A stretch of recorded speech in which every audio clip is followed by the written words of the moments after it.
Ih, o tempo virou.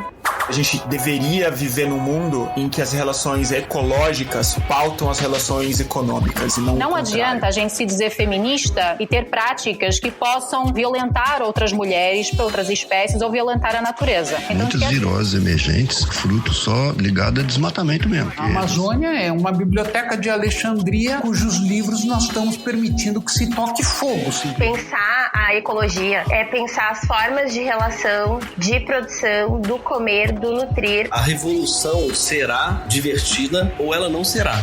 Eu sou Giovana Nader e esse é o Tempo Virou. Episódios novos toda terça, sempre com a presença de convidados especiais.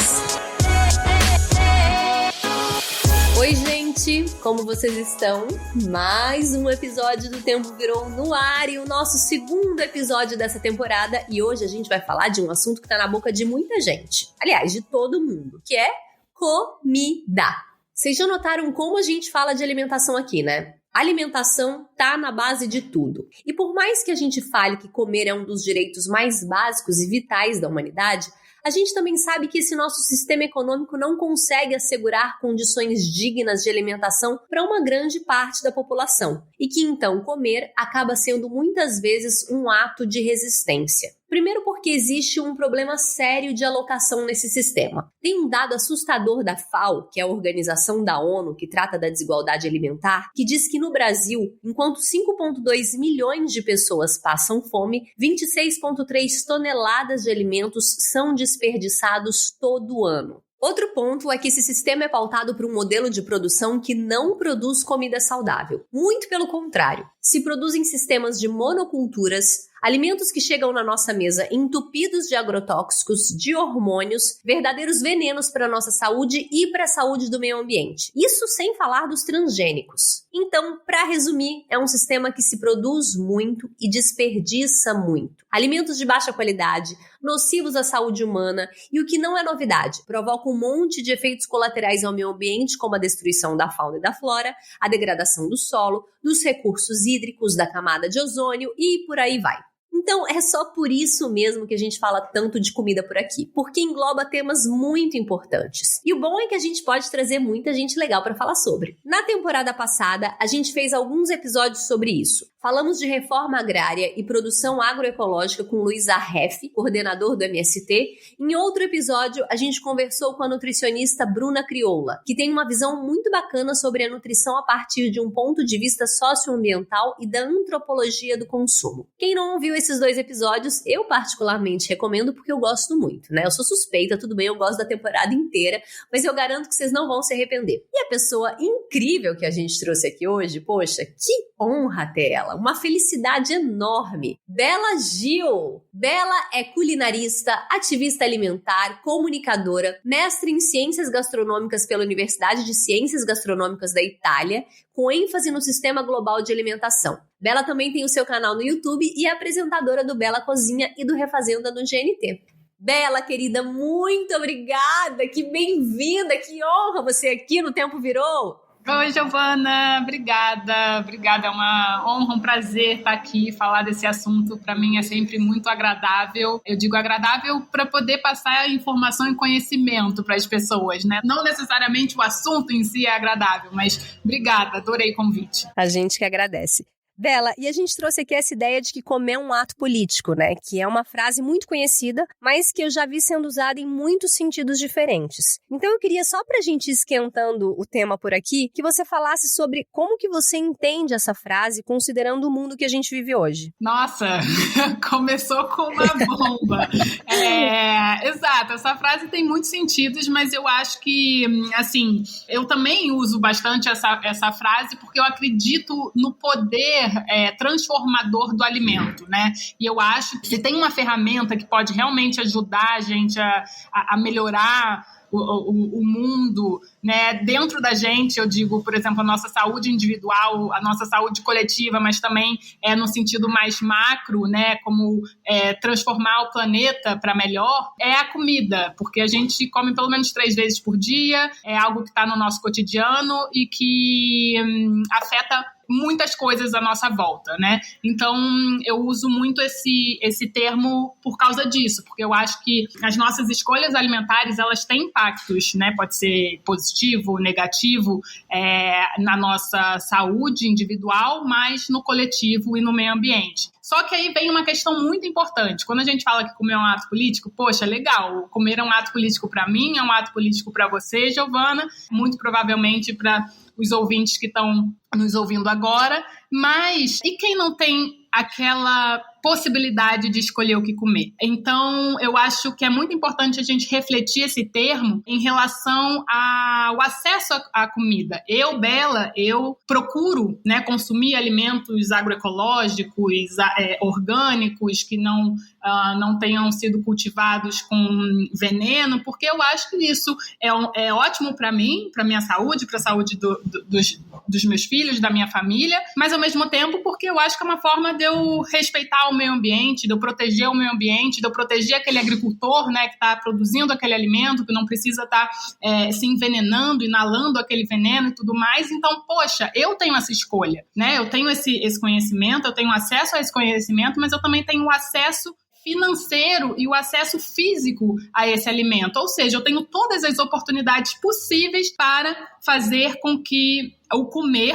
esse ato tão fundamental para a nossa sobrevivência, se torne realmente um ato político. Porque imagina se todo mundo pudesse escolher comer alimentos sem veneno, né? Seria maravilhoso. Resumindo, assim, esse termo, ele está muito relacionado, eu acho, às nossas escolhas alimentares, mas a realmente quem tem a oportunidade de fazer essas escolhas.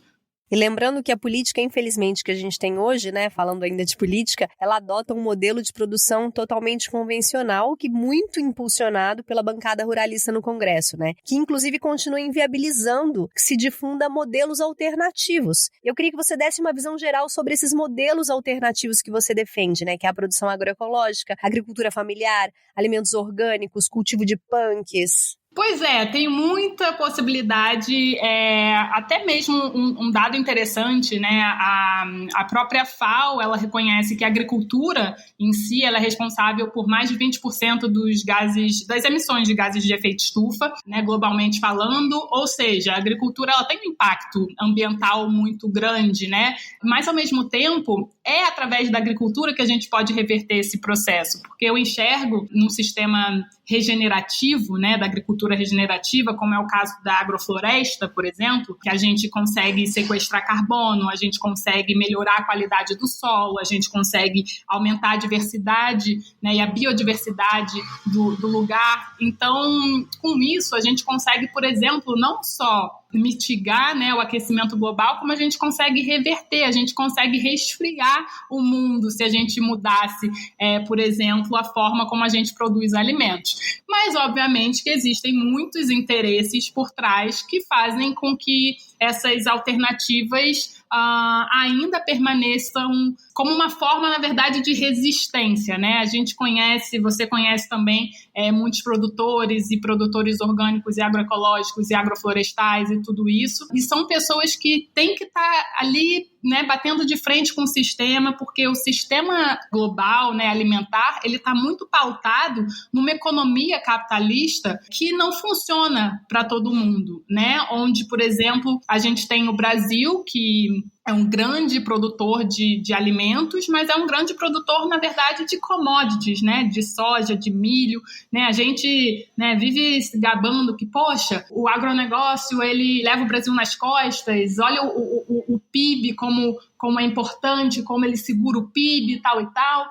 Mas, gente, a gente não janta PIB, né? A gente não coloca o PIB no prato para comer. É muito mais importante a gente estar alimentando o nosso povo do que estar exportando soja para alimentar porco lá na China e tendo gente passando fome dentro do país. Então, eu acho que é muito importante a gente ter uma visão mais humana, né, e solidária em relação à alimentação do que simplesmente se basear numa balança comercial enfim, com muitas vezes números que não são reais. Então, mas assim, respondendo especificamente a sua pergunta, porque, como você sabe, esse assunto, tipo, eu amo, então eu vou... Pode devagar, isso que a gente quer. Enfim, explicando um pouquinho melhor para as pessoas que não entendem o que é, né, uma agricultura, enfim, orgânica, agroecológica. Quando a gente fala de agroecologia, né, ele é um guarda-chuva muito grande. O agroecológico é orgânico, mas não necessariamente o orgânico é agroecológico, porque hoje a gente já tem monoculturas gigantes de orgânicos. Será que isso é legal? Enfim, são perguntas que a gente tem que fazer, mas normalmente isso que a gente preza, que a gente gosta, que a gente busca disseminar, né, no prato das pessoas, no campo e tudo mais, são produções que não levam veneno, né, não levam agrotóxicos, que preservam o meio ambiente, que respeitam os territórios de povos tradicionais, né, indígenas, quilombolas e tal, não sai destruindo tudo aí simplesmente por um número maior de sacas de soja para exportação.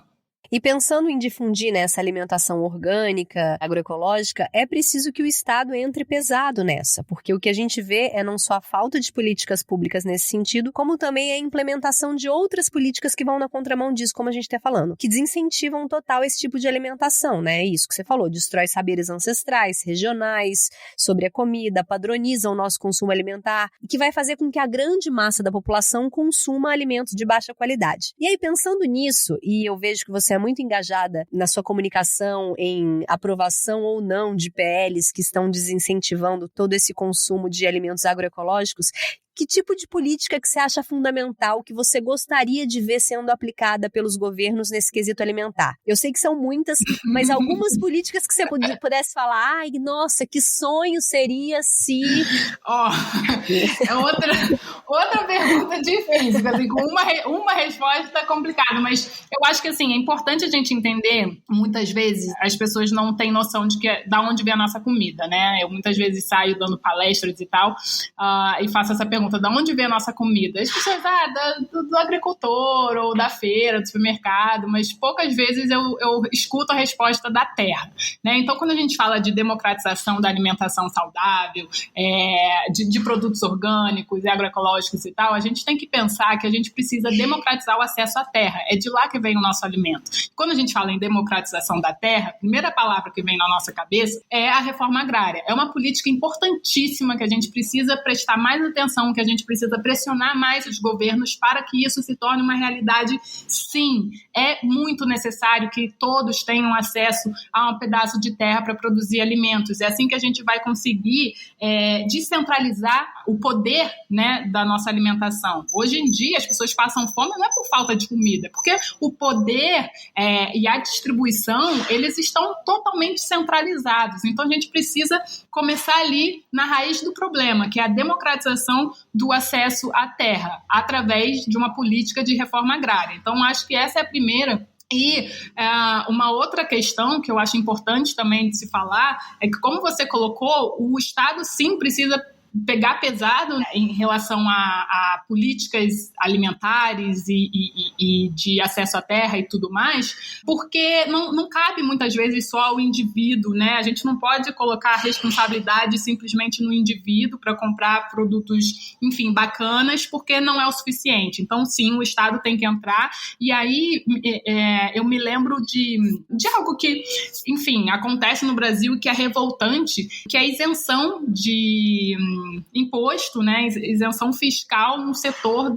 de agrotóxicos. A gente, o Brasil, normalmente, a taxa é de mais ou menos 35%, em qualquer setor da economia, se cobra normalmente 35% de imposto no total.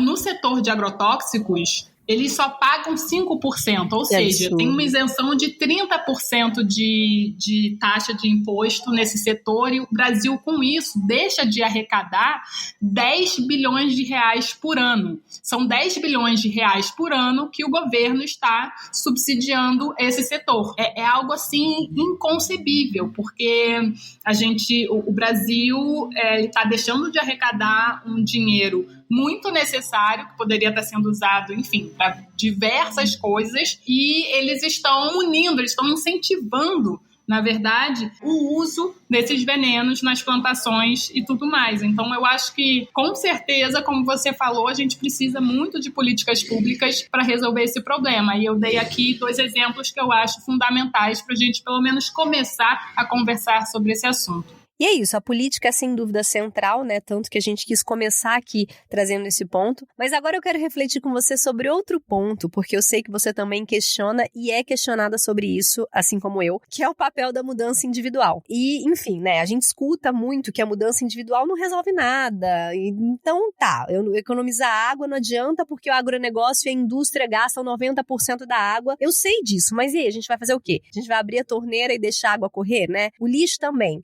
Porque a nossa taxa de reciclagem é baixa, então eu não vou fazer a coleta seletiva na minha casa. Sendo que isso eu tô reciclando o meu lixo, né? A gente, além de estar ajudando catadores, apoiando essa cadeia, o trabalho deles, mas também a gente tá impedindo que eles se cortem, se machuquem, enfim. Então, assim, eu sempre defendo que o questionamento individual em relação ao nosso consumo pode fazer surgir muitos outros tipos de consciência, inclusive uma consciência coletiva. Eu acho que o seu trabalho com a comunicação da alimentação é meio por aí também, né? Sim, total. Eu acho que é isso. Existe um tripé, assim, para as mudanças realmente se tornarem efetivas, né? E viáveis e se tornarem realidade numa cultura, numa sociedade. Que eu acho que a mudança individual, nesse caso, bom, eu falei do tripé, mas enfim, então eu vou finalizar.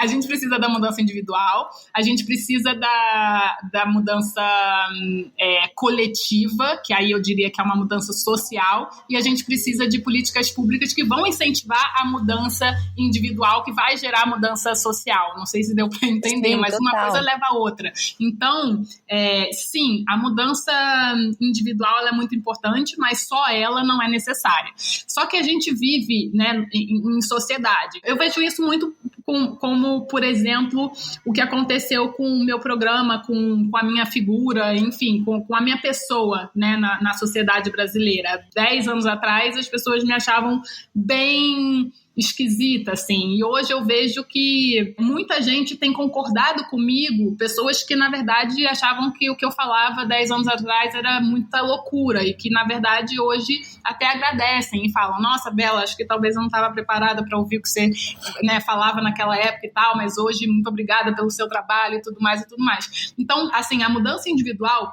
ela é importante, ela conta, faz diferença sim, inclusive quando a gente pensa em eliminar ou diminuir o consumo de produtos de origem animal na nossa alimentação, quando a gente começa a usar, por exemplo, uma composteira em casa, quando a gente começa a priorizar a compra de alimentos orgânicos. São 3 exemplos que eu dei que fazem muita diferença, sim. Só que isso leva a uma mudança comportamental da sociedade, porque, como eu disse, há 10 anos atrás eu era um pouco, né, a esquisitona. Hoje, eu vejo que eu já estou mais inserida em muitos, né, como posso dizer, eu me sinto mais acolhida, sabe? Eu não me sinto mais um peixe fora d'água. E isso é muito importante para que a gente tenha uma mudança forte, porque ninguém quer se sentir um peixe fora d'água, ninguém quer se sentir um ET. Então, é difícil, né? Às vezes você, por exemplo, vai comer com os amigos, você é a única pessoa que não come animal, por exemplo, todo mundo te olha como, nossa, que loucura. Agora, tendo mais 2, 3 pessoas, poxa, você se sente mais forte, você se sente mais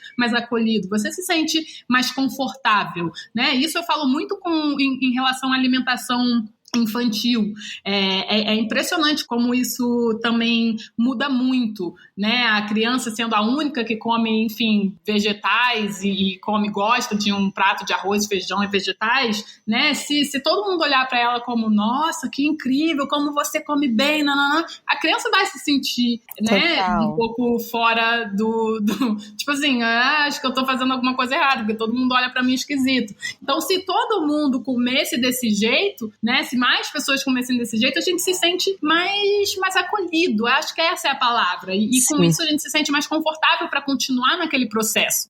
A mudança individual leva a essa mudança de comportamento coletivo, que é fundamental, porque, obviamente, quanto mais pessoas fizerem boas escolhas, melhor. E as políticas públicas, elas são fundamentais para incentivar essas mudanças, tanto individuais quanto coletivas. A gente vê isso, por exemplo, com a política do uso de cinto de segurança. A gente tem a mesma idade, e mais ou menos a mesma idade, eu acho. Sim. E quando a gente era pequena, tipo assim, cinto de segurança não existia. Andava no... né?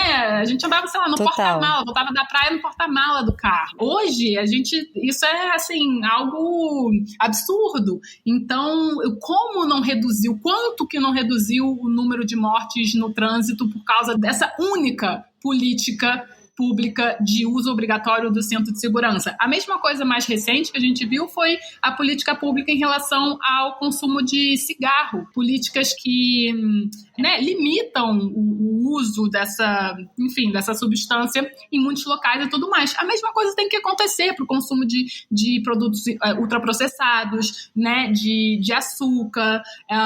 Enfim, acho que tem diversos exemplos, mas sim, a política pública é necessária para que a sociedade acabe absorvendo, né, essas mudanças de uma maneira natural. Sim, para que a mudança de fato aconteça, né? Exato. E eu vi que você postou também no Dia da Mulher, no seu Instagram, sobre a sua tese de mestrado, que foi o sobre trabalho da mulher no campo, né? E da mulher de maneira geral, que trabalha o dia inteiro e ainda chega em casa e por uma questão cultural tem que dar conta das atividades do lar. Esse tema me interessa muito porque é um sistema muito normalizado que precisa ser considerado quando a gente está falando da emancipação da mulher, né? E eu queria te perguntar até que ponto esse papel histórico que coube à mulher em muitas sociedades, no plantio, nas lavouras, na preparação do alimento, no cuidado da casa, dos filhos, credencia também a nós, mulheres, para sermos peça-chave nessa mudança agroecológica que a gente quer ver no mundo. Com certeza. Eu acho que a mudança ela é agroecológica e ela é feminista. mas não cabe só a mulher, né? Essa que é a questão. A gente vive nessa sociedade, né, machista, patriarcal, e a gente precisa dos homens entendendo esse contexto e, obviamente, não é ajudando a mulher, mas sim cumprindo o seu papel de uma maneira justa, sabe? Eu acho que isso é muito importante. Os homens, eles precisam entender o seu papel e isso não está claro, né, para muitos. Então, quando você comenta da minha dissertação, para mim é um assunto muito forte, sabe? Porque eu acho que quando a gente fala de alimentação, a gente entende que hoje a gente vive uma sindemia global com a questão de mudança climática, com muitas doenças, né, crônicas relacionadas à alimentação que levam a óbito.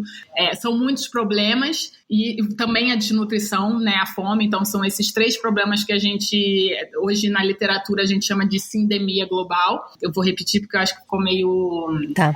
confuso. Mas hoje na literatura a gente tem um termo que se chama sindemia global que engloba fome e desnutrição, né? Mas ao mesmo tempo as doenças crônicas não transmissíveis que levam, né, a óbito, e que é obesidade, câncer, diabetes, que estão relacionadas ao estilo de vida e alimentação, e a mudanças climáticas. E isso tudo teria, né, como uma solução o alimento. Né, a forma como a gente planta, como eu falei no começo, a forma como a gente cozinha, como a gente prepara esse alimento, né, quem prepara esse alimento, principalmente, e a forma como a gente consome. Então, o que eu quero dizer hoje a gente tem um problema muito sério que é essas doenças crônicas não transmissíveis que causam 71% das mortes por ano são causadas por essas doenças. E elas são, sim, muitas vezes, a gente pode prevenir essas doenças, né? Elas são evitáveis através de uma boa alimentação. O que eu quero dizer com isso? Que a gente já entendeu que uma comida de verdade, uma comida de panela, uma comida caseira, uma comida, né, aquele arroz e feijão, comida tradicional, enfim, brasileira, ela pode ser uma solução para diminuir esse número de mortes por exemplo. Só que aí a minha pergunta, né, e essa é uma pergunta muito central da minha dissertação, é: quem vai fazer essa comida? Porque quando a gente pensa em comida de panela, quando a gente pensa, né, em comida de verdade, comida caseira, a gente sempre pensa, quer dizer, sempre pensa não, mas eu até te pergunto, Giovana, como você, né, enquanto crescia, quem te servia comida em casa? Né? É sempre uma mulher. É sempre uma mulher. Você nunca fala comida de vô, né? Só fala comida da avó. Comida de vô. Saudade da comida da avó. É sempre a avó. É a comida da avó, ou era a mãe, ou era uma funcionária, né, que fazia. Então, é sempre uma mulher. E aí, a gente não pode, assim, eu enxergo a comida de panela como uma grande solução, mas ao mesmo tempo eu não posso colocar esse peso todo na mulher. Né? Então aí vem a questão da divisão do trabalho doméstico não remunerado, que precisa ser debatido, precisa ser primeiro reconhecido, precisa ser remunerado, precisa ser, enfim, tem muita coisa que tem que fazer com esse trabalho doméstico que está sempre no colo da mulher, e que isso precisa mudar. Mas como você perguntou, eu acho sim, esse foi só um exemplo que eu dei de como essa transformação alimentar está pautada na mulher. Né? Mas eu acho que sim, tem muitas coisas que a gente pode e deve fazer desde o campo. Né? A gente sabe que o modelo, né, agroecológico, ele está muito pautado em cima de movimentos feministas no campo, né? E isso é muito importante porque acaba diminuindo a violência no campo. As mulheres, elas sabem, né, administrar muito bem também e comercializar muito bem, então, né, o dinheiro e tudo mais. Então, assim, tem muitas vantagens quando a gente pensa nesse lugar da mulher, né, no campo, na mesa e tudo mais. Mas eu acho que a gente precisa entender que a sociedade como um todo precisa entender e dividir e repartir esse papel. E agora eu quero finalizar te perguntando, porque eu tô muito nessa e você é uma grande inspiração pra mim, sobre horta caseira. Eu comecei a minha. Ai, que máximo! Eu vejo você, várias fotos e vídeos, amo. Tem 5 meses, tá uma agroflorestinha, assim, já cresceu, tem um monte de punk, eu fico lá cuidando da minha horta o dia inteiro, aquilo ali me consome, eu adoro. E aí eu vi um vídeo seu no YouTube, me pulou, assim, o vídeo apareceu pra mim, a horta da Bela Gil. Ai, meu Deus, um que saiu na GNT, que eu vi a sua horta, que você tem um milho que cai dali, uma abobrinha que cai dali, e todas as crianças florininos super envolvidos. Me conta aí, como é isso pra você? Vamos trocar umas figurinhas, você que cuida, quanto tempo? Não, essa horta, eu me mudei pra São Paulo e ainda bem que no meu apartamento tem um espaçozinho, tem uma varanda e eu consegui colocar muita coisa lá. Tipo, taquei terra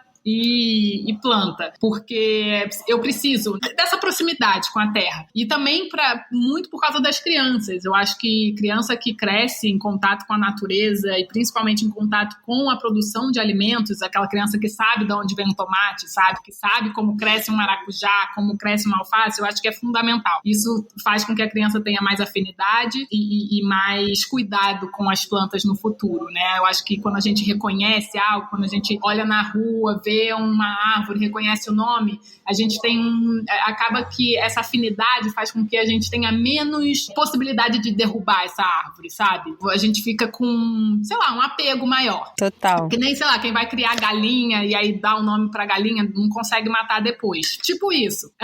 Mas o que eu quero dizer enfim, fiz a horta com a ajuda das crianças, sou eu que cuido e ela é assim também, né? Totalmente meio uma agroflorestinha, nada assim, esteticamente, aquela coisa que você olha e você vê ali, ali é um manjericão, ali é um não sei o que, ali ela cresce de tudo e é maravilhoso porque como eu uso composteira em casa e vai muitas sementes, então no adubo que eu vou jogando na terra, eu vejo do nada crescendo, tipo, eu tô com 3 mamoeiros, pés de mamão lá. Você conseguiu mamoeiro no apartamento? No apartamento, mas eu não plantei, tá? Eu nunca plantei mamão. Eu acho que foi das sementes de mamão que eu joguei na composteira e depois foi parar na terra. Jura? Mas o vaso é gigante do mamoeiro. Não é gigante. Eu até postei, eu falei, gente, eu preciso de ajuda. O que eu faço com esse mamoeiro aqui? Estamos crescendo 2. Eu vou ter que sacrificar um para o outro crescer. Não, cresce de tudo. Assim, pitanga.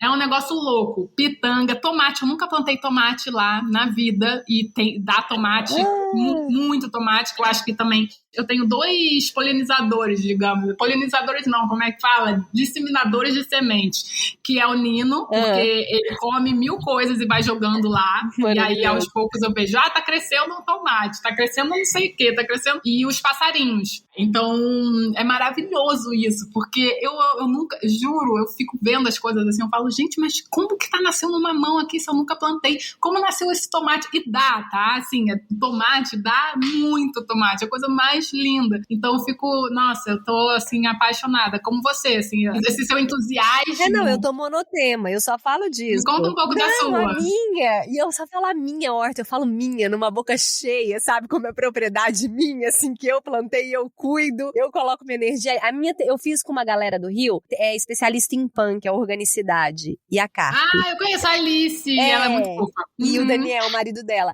E aí, eu coloquei ali vinagreira, beldroega, trapoeraba, coisas que eu nunca tinha escutado falar, sabe? E desde que ela existe, eu nunca mais comprei salada, nunca mais comprei alface, sabe? Eu só pego dali. Tomatinho tá dando muito. E é isso, né? Quando eu comecei a entender que a berinjela tava nascendo ali, que aquilo era uma berinjela, era meu bebê, virou meu bebê, assim. E aí, o dia que eu fiz a caponata com a minha berinjela, o gosto, o sabor é infinitamente mais gostoso, né? E aí, eu como a minha saladinha, eu como até fazendo sabe, que eu sinto que eu tô me curando. Eu tô vendo como assim. É muito especial. E é isso, né? Se a gente pudesse ter uma horta caseira em todos esses espaços, ou agroflorestinha urbana em todos esses espaços públicos aí das cidades, né? Como é mal aproveitado e mal incentivado pelo Estado, enfim. É tão absurdo isso. Muitas vezes, enfim, eu tenho um amigo super agrofloresteiro que vive viajando, fazendo agroflorestas e tal, e tava fazendo uma agrofloresta na praça aqui em São Paulo, e vem, né, o pessoal da prefeitura reclamando, dizendo que não pode, cadê a autorização e tal e tal. E aí você fala, gente, a gente tá, assim, punindo coisas maravilhosas e largando de mão o que realmente deveria ser reprimido, deveria ser punido. É um absurdo. E aí você sabe, eu não sei se você conhece aquele cara, o Ron Finlay, que ele tem um curso na Masterclass. Da Califórnia. Los Angeles, eu acho. Exato. Eu até falei disso no episódio anterior com a Erika. Que ele se autodenomina Gangster Garden, né? Porque ele fala que é isso. Os verdadeiros gangster hoje é quem planta, porque a galera não gosta de árvore, né? Ou tem gente que não gosta de verde. Então você começa a virar gangster e plantar em todos esses lugares aí que você ocupa com verde, com planta, com horta, e como isso incomoda, né? E como isso também cura e diminui criminalidade no ambiente onde tem esse verde, enfim. Eu concordo com ele. É impressionante como tem gente que não gosta ainda, que vê isso como um ataque. É bem absurdo. Mas eu fiquei muito feliz de ouvir que essa horta tá cheia de punk. Tá muito. Gostei. Tô amando. Biblioteca Ecológica. Ô Bela, agora que pra finalizar a gente tem um quadro que se chama Biblioteca Ecológica, que você pode dar dica de o que você quiser, desde filme, livro, documentário, pessoas, movimentos, pra expandir a consciência do ouvinte. Você trouxe alguma coisa pra gente? Vou falar um dos últimos livros que eu li, porque se teve uma coisa que eu fiz muito nessa quarentena foi ler, mas eu acho que tem a ver com esse episódio que chama A Revolução das Plantas. Eu não sei se você já leu, mas é maravilhoso. Um cientista italiano chamado Stefano Mancuso. Então, eu recomendo, ele é facinho, ele é pequenininho e vai abrir muito a sua cabeça para o universo das plantas, para como as plantas são realmente seres super inteligentes. Perfeito. A minha dica de hoje tem tudo a ver com esse episódio. Eu já falei dele por aqui, mas eu vou divulgar novamente o podcast da Elaine de Azevedo, o Panela de Impressão, porque ele já está na 3ª temporada. A Elaine é nutricionista, doutora em Sociologia Política e pesquisa Sociologia da Alimentação. Os episódios do Panela de Impressão são curtinhos e cada um traz reflexões muito importantes sobre a comida e o mundo contemporâneo, tocando nos aspectos culturais, políticos e comportamentos individuais. Eu recomendo. E Elaine, se você estiver ouvindo isso, eu já te aviso que eu quero você nessa temporada aqui, viu? Bela, muito obrigada pela sua participação. Beijo pros filhotes, pro JP. Marieta é fã da Flor, viu? Um dia eu coloquei um vídeo dela no YouTube, e aí todo dia eu pego meu computador e ela, eu quero ver a Flor. Ai, gente, que amor. Ela tá com quantos anos agora? Ela tá com 3 já. 3? Ai, a melhor idade, eu amo. Não, tá uma delícia. Ai, que delícia. Ah, dá beijo em todos aí também. Dá um beijão no Gregório. E eu tô com saudade de vocês. Sim, obrigada, viu? Um super beijo. Pessoal, é isso, mais um episódio de O Tempo Virou no Ar. Espero que vocês tenham curtido. Se sim, divulgue, compartilhem, marquem a gente nas redes sociais. Não esqueçam que agora a gente tem Twitter, @otempovirou, Instagram também, @otempovirou. A gente conta com vocês. Esse podcast é apresentado por mim, Giovana Nader. Pesquisa e roteiro de Jordano Nader. Edição, Vitor Bernardes. Identidade visual de Teodora do Vivier. E produção de conteúdo nas redes sociais, Mariana Ferrari. Terça que vem tem mais. Um beijo e até a próxima.